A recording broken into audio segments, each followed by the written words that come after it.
the borrower. Since there is no legal document, there's no lawyer in our bank. It's the only bank in the world which is lawyer-free.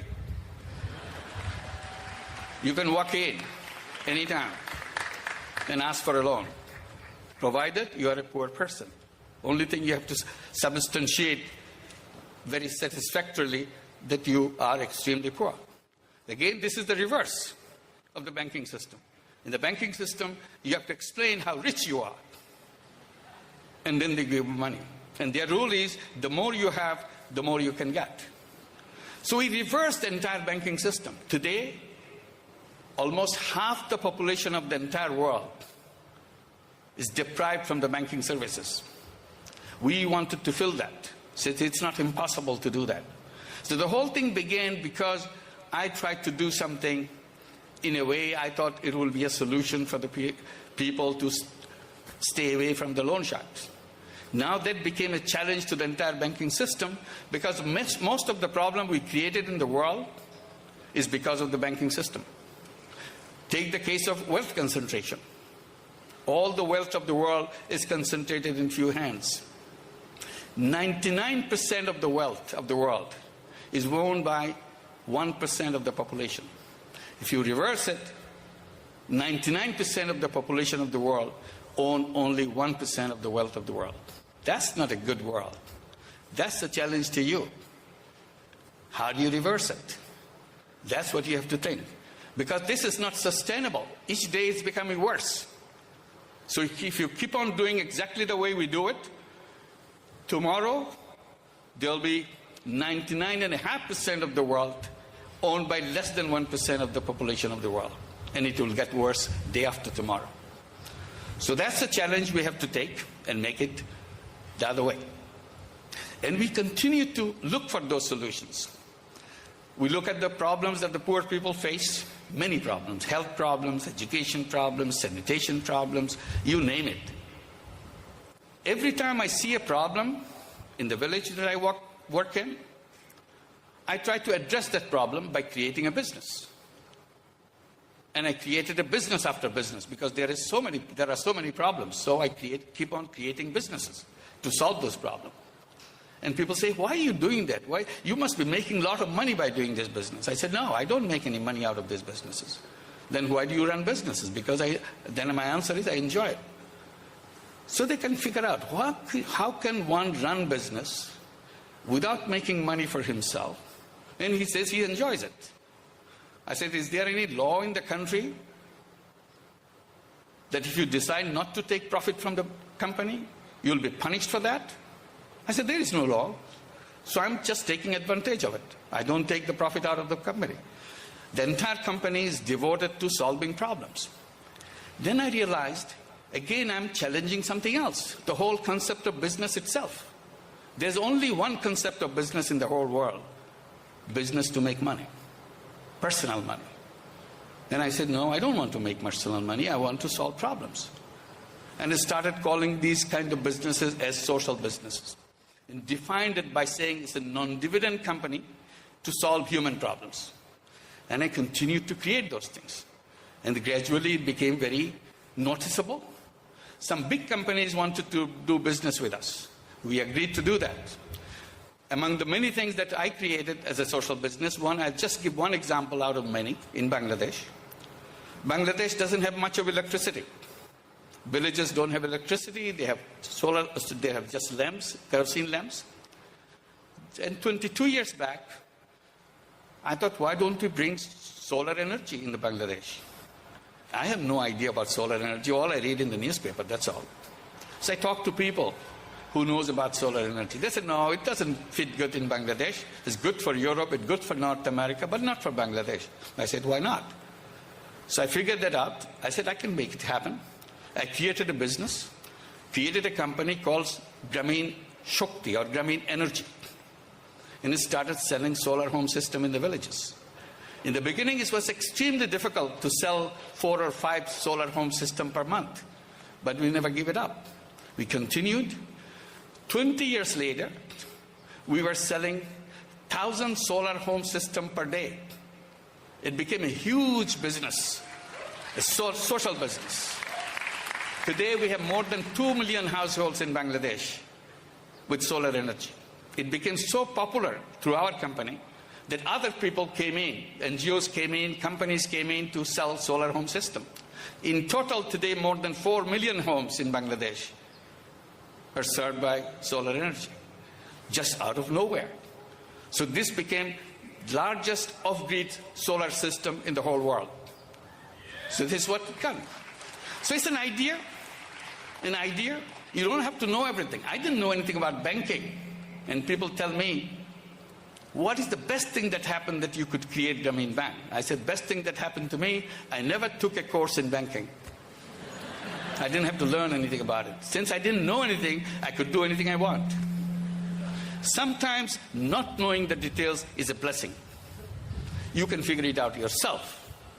And when you figure it out, it will be different than what is in the book. So don't give up on something that you don't know. Always take advantage of it. Make sure it happens. I mentioned lots of big businesses are doing business with us. They are interested in social business. I'll just give one example. We have done many, like with Danone, with Veolia, with BSF, with McCain of Canada. The one from the US, we do the business joint venture with Intel Corporation.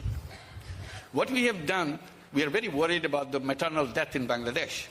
So out of Intel Corporation's collaborations, we designed a part of bangles. The bangle which will give you two things. One, give you the signals or alarm when the air quality in the home, in the house that you're working, goes above a certain level, because fume hurts the pregnant women and their baby. So we wanted to check, because one of the cause of death in Bangladesh, major cause of death in Bangladesh, is the air quality inside the kitchen. So we want to address that. So this bangle, this beautiful piece of ornament, if you look at it, nobody will suspect that you're wearing very high-tech ornament in your hand. That gives you an alarm bell as soon as the quality of the air goes above a certain level. And it gives you a voice message. You get out of the house, open all the windows and doors until you have a better air quality, and you come back. Then also it gives voice messages. This is the 5th month of your pregnancy. These are the symptoms that you will feel. If you feel that way, it's okay. This is normal. Don't worry about it. If you have symptoms like this, press this button, we'll get in touch with you. So this is a communication. This is a kind of giving advice to young women. We are trying to make more and more into that bangle so that nobody has to die at childbirth. It's a common thing all over the world. The women die at childbirth because they don't know it was a risky pregnancy. We are trying to identify the risky pregnancies. So we continue to do that. One of the major problems that we face, the children of Grameen families, their parents are illiterate. We wanted to make sure all the children go to school. So it became part of Grameen Bank's program to encourage their parents to send the children to school. And we achieved 100% enrollment by the children of Grameen families. And then they came to college.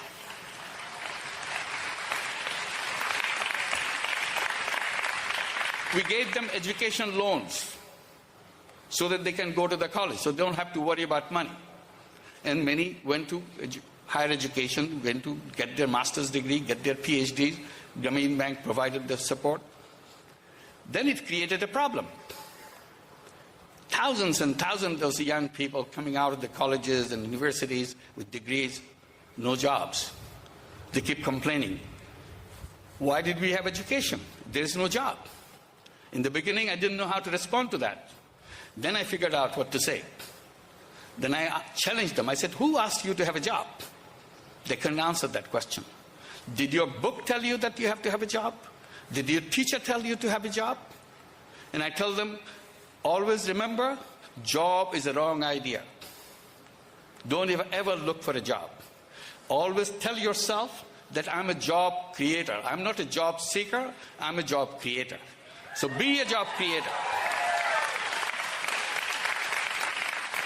This is a fundamental thing that remained with me.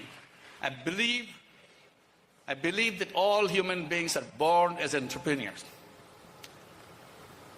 And we are told, go the wrong direction. Look for jobs. I said human beings are packed with unlimited creative capacity. And if you take a job, that's, in most of the cases, that's the end of your creativity. Even if you are allowed some part of your creativity to be used in your job, mostly in selling some insignificant product, insignificant things, that's about the creativity you can use. Otherwise, it's a repetitive process. A human being who is full of energy, full of creative capacity, taking a job, sacrificing the totality of this creativity, and rest of the life and kind of stay in a little corner of the creative life. So I said, don't ever dream of that. Be a creative person, become an entrepreneur. So in order to make it happen, so what we did, we created a social business fund and asked every young person, come with a business idea.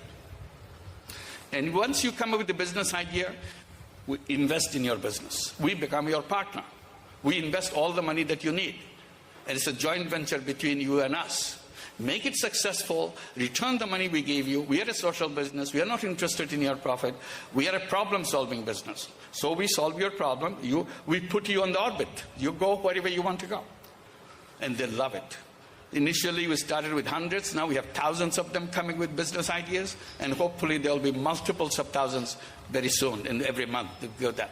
Everybody turns themselves into entrepreneurs. People say, even they were arguing that, oh, some of us may not be entrepreneurs. I said, look, that's not true. Look at your mother.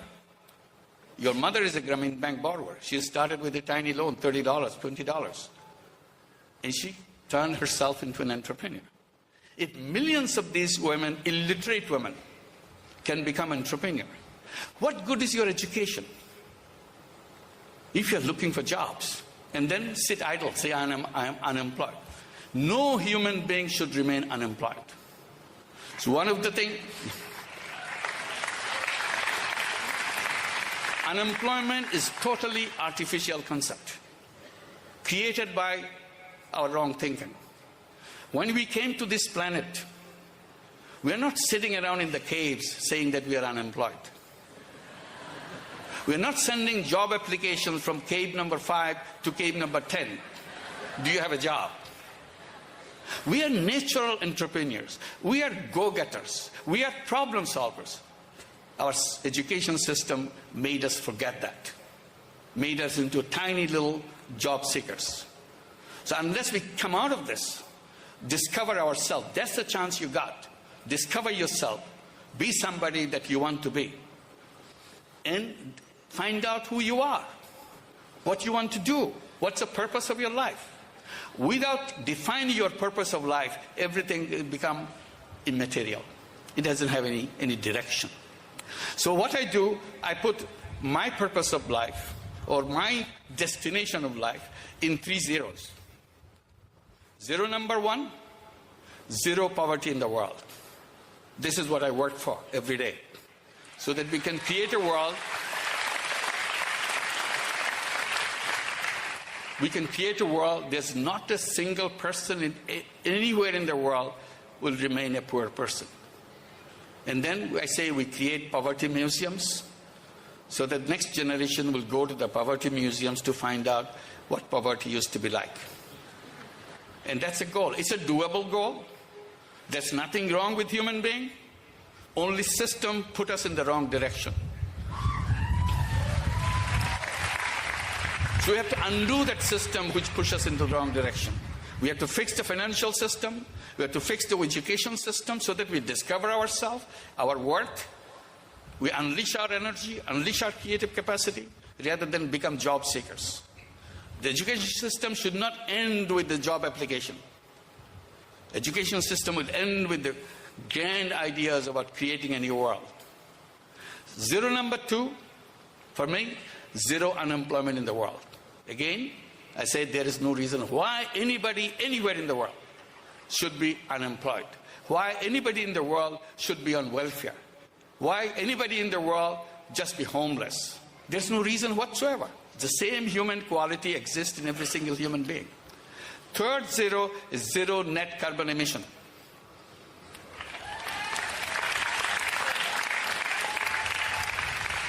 We have to do it. We can do it Finally, the non-believers are coming to become believers. We had a signed agreement in Paris, and we make sure we make it happen very fast. It can be done. When we put all this together, 3 zeros implemented, all the zeros are accomplished, we laid down the foundation of another world. We create new civilization for us. The old civilization that we are going through is not something to take us out of the problems that we got, because our thinking is wrong. Our formulations are wrong. So we have to reformulate. We have to create a new civilization which coming out of the civilization which based on personal selfishness, the civilization based on greed. We have to get out of that selfishness and get out of that greed and create a civilization based on human values. That's the challenge you have. And we can make it together. That's the challenge. We take it, and that's what is worthwhile going to UC San Diego and make it happen. Thank you very much. Thank you.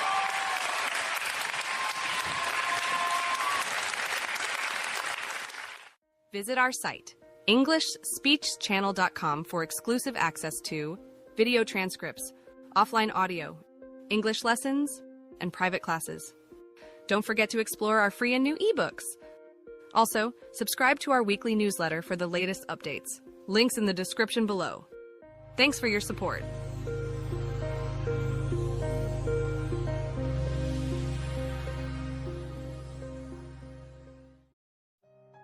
Today, we bring you an insightful keynote speech by Muhammad Yunus, Nobel Peace Prize winner and founder of the Grameen Bank.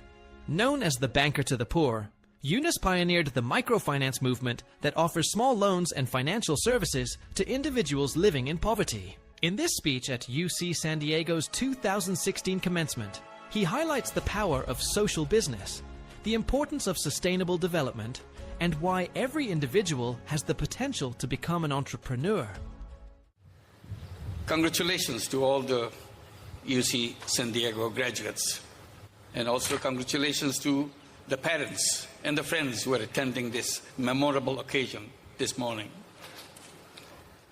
I came here all the way from Bangladesh, so I have to give you the greetings from the other side of the planet. So I come almost halfway coming here, and it's worth it.